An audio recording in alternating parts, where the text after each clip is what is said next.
আগুন একদম out of কন্ট্রোলে। আগে জাস্ট একটা ফ্লোরে একটা কর্নারে অল্প করে ছিল আগুন, এখন আত্মবিকাশে জেগে ওঠা প্রাণ। প্রিয় দর্শক, আপনারা দেখছেন বাঙালির ২১শে টেলিভিশন। প্রাসঙ্গিক প্রসঙ্গ এবং সংবাদ নিয়ে আপনাদের সাথে আছি আমি হৃদয় শিকদার রায়হান। চট্টগ্রাম ইপিজেডে ভয়াবহ আগুন নিয়ন্ত্রণে আনতে রীতিমতো লড়াই করছে ফায়ার সার্ভিস। কালোধোয়া ও লাল শিখায় আলোকিত পুরো এলাকা। চট্টগ্রামের রফতানি প্রক্রিয়াকরণ অঞ্চল ইপিজেড এলাকায় আজ দুপুরে একটি কারখানায় অগ্নিকাণ্ডের ঘটনা ঘটেছে, যা প্রদেশবাসীর মধ্যে দড়িত আলোচনার উদ্রেক করেছে। অগ্নিকাণ্ডের ঘটনা ও বিস্তার। খবর অনুযায়ী অ্যাডামস ক্যাপেন টেক্সটাইল লিমিটেড নামের প্রতিষ্ঠানটির 8তলা ভবনের 7ম ও 6ষ্ঠ তলায় আগুন লাগতে শুরু করে। আগুন প্রথম 7ম তলায় ধরা দেয়, পরে তা দ্রুত 6ষ্ঠ তলায় ছড়িয়ে পড়ে। সম্ভবত গরম বিদ্যুৎ সংযোগ, শর্ট সার্কিট বা যান্ত্রিক ত্রুটি। আগুন লাগার কারণ নির্ধারণ এখনও সম্পূর্ণ নিশ্চিত নয়। পদক্ষেপ ও উদ্ধার কার্যক্রম। আগুন নিয়ন্ত্রণে 14টি ফায়ার সার্ভিস ইউনিট কাজ করছে বলে দাবি করা হয়েছে।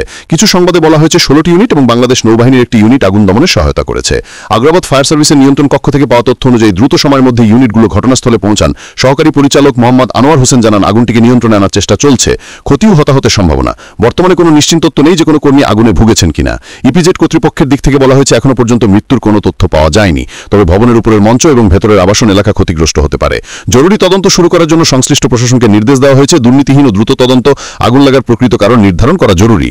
নিরাপত্তা মান বজায় রাখা। ভবনের বৈদ্যুতিক ও গ্যাসিক সংযোগ পুনরায় মূল্যায়ন করতে হবে। কর্মীদের সুরক্ষা। ভবন তত্ত্ব ও কর্মশালায় ডাকসিক সুরক্ষা ব্যবস্থা, বহির্গমন পথ দ্রুত সিগন্যাল সিস্টেম পরীক্ষা আবশ্যক। প্রশাসনিক দায় গ্রহণ, ভুল অনুমোদন, তত্ত্বাবধানের ঘাটতি ইত্যাদি দায় গ্রহণ ও শাস্তিমূলক ব্যবস্থা গ্রহণ করতে হবে। প্রিয় দর্শক, বিস্তারিত দেখুন বাঙালির 21শে টেলিভিশন সংবাদে।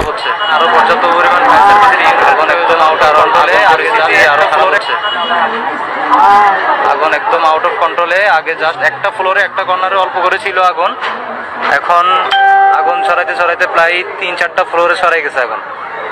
শ্রমিকদের কোনো ক্ষয়ক্ষতি হয় নাই, কারণ শ্রমিকরা সবাই অনেক আগেই বের হয়ে গেছে। আগুন লাগছে প্রায় 2-2.5 ঘন্টা হবে আগুন লাগছে। আগুনটা লাগছে চট্টগ্রাম সিইপিজেড 5 নম্বর রোড স্মার্ট জায়গাটার সামনে আদম টেক্সটাইল।